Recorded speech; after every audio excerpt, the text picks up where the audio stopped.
Ever wondered if the very fabric of our global economy could be rewritten, not by governments or banks, but by lines of code? What if Ethereum, that ambitious blockchain, didn't just disrupt finance, but became the undisputed global currency?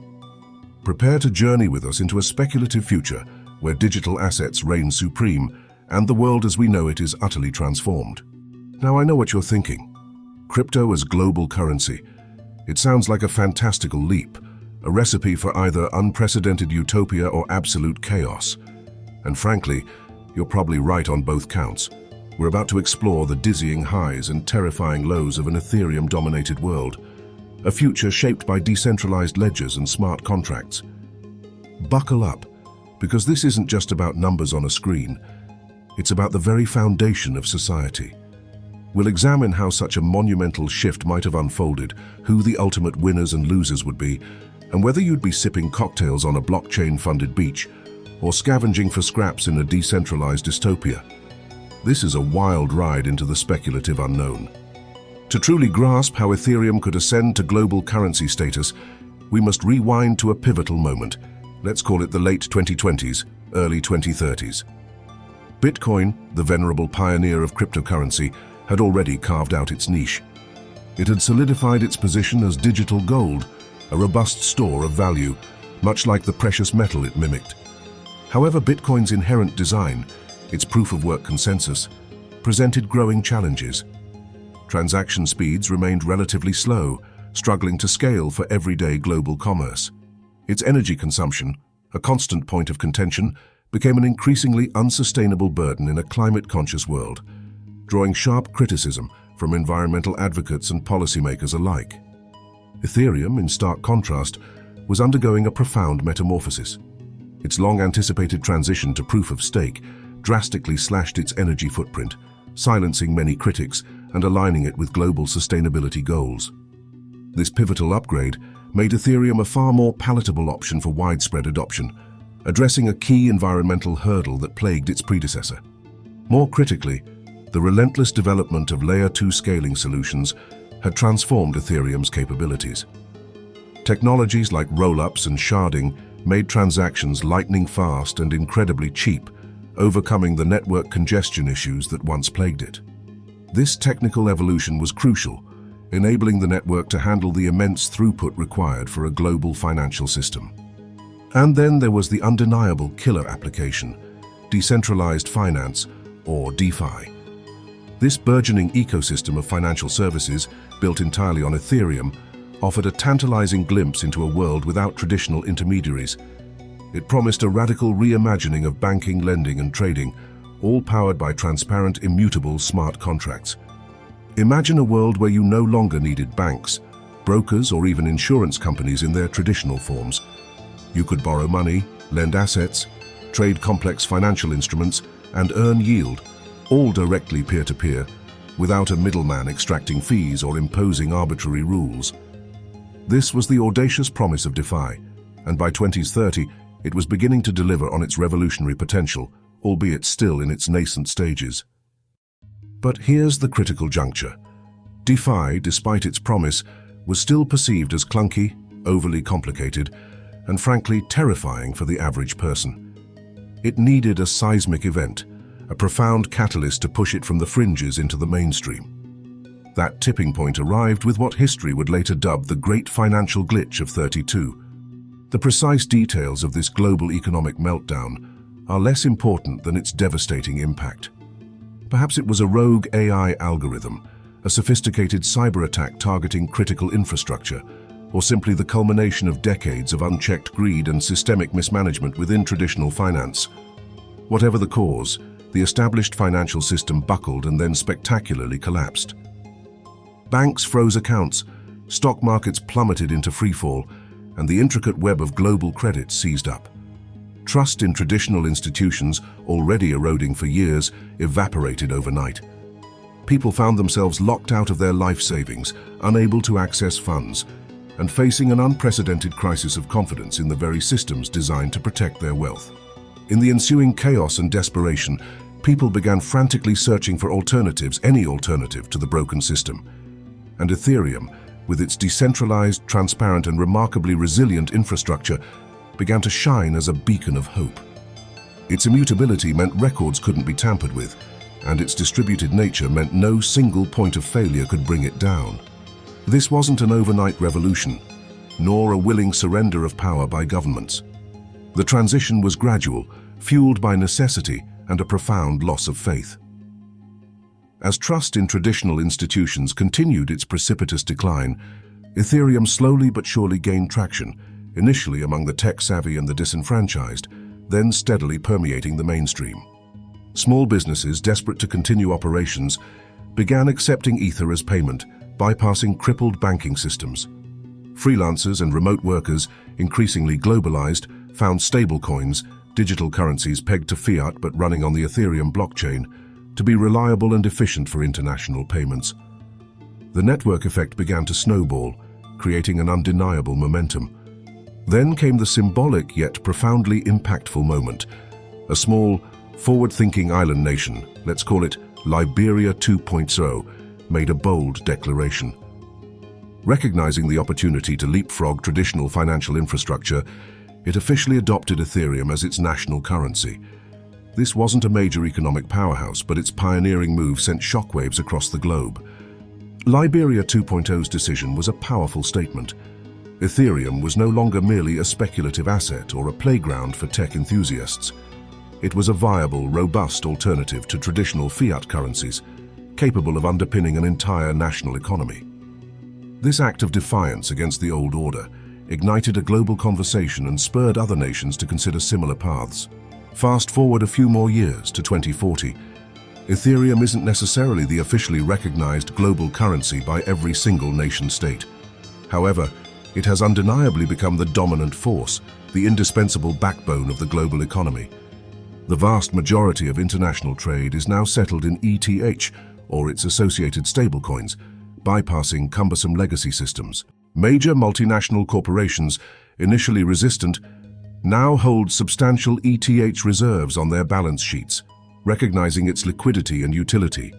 Governments, once dismissive or openly hostile, are now grappling with its pervasive influence, many quietly integrating it into their own financial frameworks. The world map is now dotted with Ethereum logos, signifying its widespread adoption. So what does this Ethereum-dominated world truly look like? Let's first explore the gleaming promises, the utopian visions that fueled its rise. One of the most profound impacts is the explosion of financial inclusion.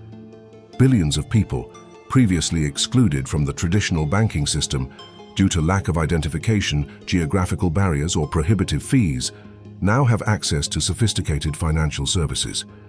All they need is a smartphone and an internet connection, transforming lives in developing nations. Remittances, once a costly and slow process, become virtually instant and nearly free. Families separated by continents can send and receive funds with unprecedented efficiency, directly impacting poverty reduction. Small businesses in emerging markets can access global capital and markets without navigating corrupt intermediaries or predatory lending practices. Corruption, a persistent blight on global governance, becomes significantly harder to conceal. Every transaction on the public Ethereum blockchain is recorded, immutable, and transparent for anyone to audit. This inherent transparency makes it incredibly difficult for corrupt officials to siphon off public funds or engage in illicit dealings without leaving an indelible digital trail. Accountability improves dramatically. Innovation flourishes at an unprecedented rate. The decentralized open-source nature of Ethereum fosters a Cambrian explosion of new applications and services. Developers worldwide can build on a shared permissionless infrastructure, leading to rapid experimentation and deployment of novel solutions across various sectors, from healthcare to logistics. We witness the meteoric rise of decentralized autonomous organizations. These internet-native entities, governed by code and collective decision-making, manage everything from vast investment funds to global charitable organizations, even local community projects. They represent a radical shift in organizational structure, prioritizing transparency and collective ownership. And then there's the metaverse, a truly immersive and interoperable digital frontier. With Ethereum as its foundational infrastructure, digital assets, from virtual land to unique avatars and in-game items, can be seamlessly moved and traded across different virtual worlds. This creates a truly persistent digital identity and economy, blurring the lines between physical and virtual existence. Sounds pretty incredible, doesn't it? A world of unparalleled financial inclusion, radical transparency, and boundless innovation. But hold on, because every utopia casts a shadow. There's a dark, unsettling side to this digital dream. The first, and perhaps most immediate problem, is volatility. Ethereum, like all cryptocurrencies, is inherently prone to wild and unpredictable price swings. Imagine trying to budget for groceries or pay your rent when the value of your ETH holdings can fluctuate by 20% or more in a single day. This instability creates immense economic uncertainty for individuals and businesses alike. Stablecoins pegged to traditional fiat currencies like the US dollar offer a partial solution, mitigating some of this volatility. However, they are not without their own inherent risks. They often rely on centralized entities to maintain their peg, holding reserves that may or may not be fully audited or liquid. If these centralized entities fail, or if their reserves are compromised, the entire stablecoin ecosystem, and by extension, a significant portion of the Ethereum economy, could come crashing down, triggering widespread panic. Then there's the ever-present issue of security. While the underlying Ethereum blockchain itself is remarkably secure and resilient to attack, the myriad applications and protocols built on top of it are often vulnerable. Smart contract bugs, phishing scams, and sophisticated exploits have led to the theft of billions of dollars worth of ETH from DeFi protocols, leaving countless users with nothing but empty digital wallets and shattered trust. And let's not forget the relentless pushback from established powers. Governments, accustomed to absolute control over monetary policy and financial surveillance, are not simply going to sit idly by and watch their authority erode. They will fight back, and they possess a formidable arsenal of tools at their disposal, from legislative mandates to technological countermeasures. Outright banning Ethereum is a difficult, perhaps impossible task. The technology is too decentralized, too resilient, too globally distributed to be effectively suppressed by any single nation. More likely, governments will attempt to regulate it, to bring it under their purview, imposing strict KYC and AML requirements, and potentially even taxing every transaction. This is where the future becomes truly fascinating and fraught with tension. The ultimate trajectory of Ethereum as a global currency hinges entirely on how this epic battle between the forces of decentralization and the entrenched powers of centralization ultimately plays out. It's a clash of ideologies, a struggle for control over the very definition of money and power. As we peer into this speculative future, several distinct scenarios emerge, each with profound implications for humanity. In the first scenario, Ethereum achieves the libertarian ideal, a truly decentralized global currency, operating entirely free from government control or interference.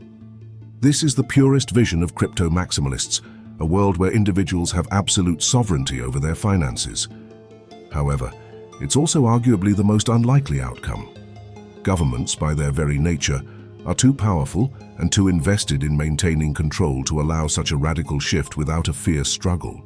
In the second scenario, Ethereum becomes heavily regulated, effectively transforming into a digital, blockchain-based version of the existing financial system. Governments impose stringent controls, perhaps even issuing their own central bank digital currencies built on Ethereum, but with centralized oversight. This is arguably the most probable scenario, but also the least exciting. It would mean Ethereum's revolutionary potential for innovation and disruption would be largely stifled, co-opted by the very systems it sought to replace. But there exists a third scenario, a nuanced middle ground, where the future of Ethereum truly blossoms. In this vision, Ethereum operates in a dynamic gray area, a delicate balance between decentralization and centralized oversight. Governments regulate it to some extent, establishing clear frameworks for consumer protection and financial stability, but they also recognize and allow its inherent decentralized nature to flourish.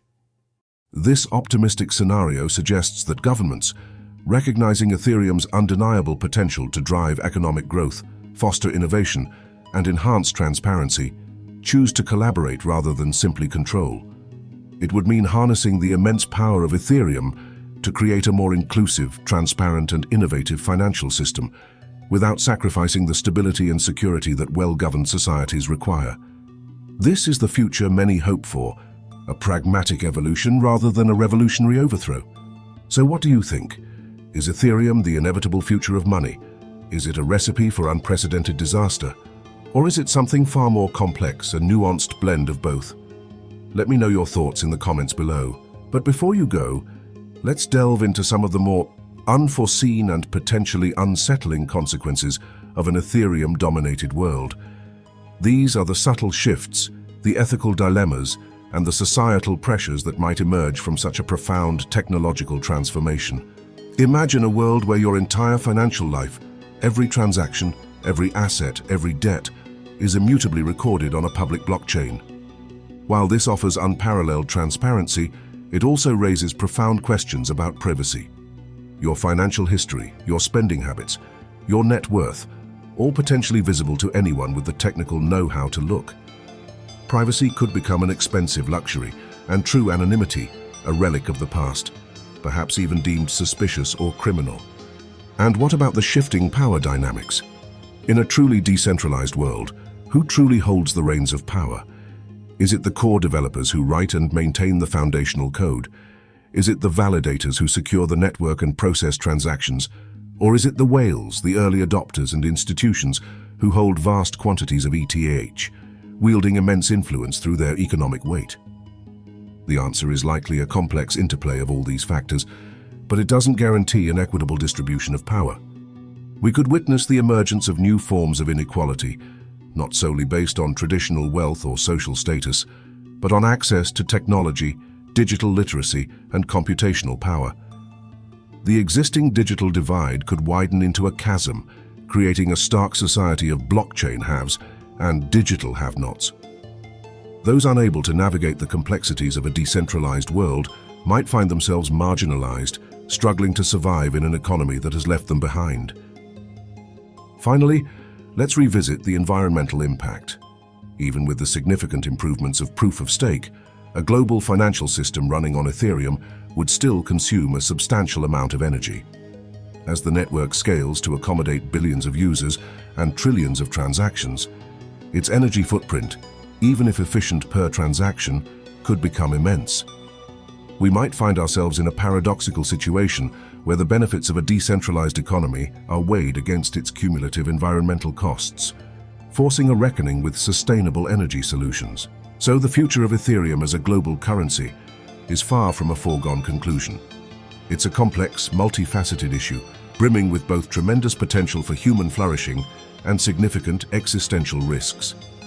It is ultimately up to us, the architects and users of this evolving digital landscape, to shape that future, to ensure that Ethereum is leveraged for the greater good, rather than becoming a tool for new forms of control or exploitation. And that, my friends, concludes our speculative journey into a world where Ethereum became the global currency. I hope you found it thought-provoking, perhaps even a little bit unsettling, but most importantly, I hope it inspired you to think critically about the future of money, the nature of power, and the profound role that technology will play in shaping our collective destiny. Now, before I sign off, I want to pose a final, crucial question to you. If you could design the perfect global currency, what would it truly look like? What fundamental features would it possess? What societal problems would it unequivocally solve? And what safeguards would you implement to prevent its potential downsides? Share your visionary ideas in the comments below. And of course, if you enjoyed this deep dive into alternative futures, please give this video a like, share it with your fellow history buffs and crypto enthusiasts, and subscribe to Alternatify for more mind-bending explorations of what-if scenarios. Your engagement fuels our journey into the unknown. Thanks for watching, and I'll see you in the next video where we'll twist another thread of reality.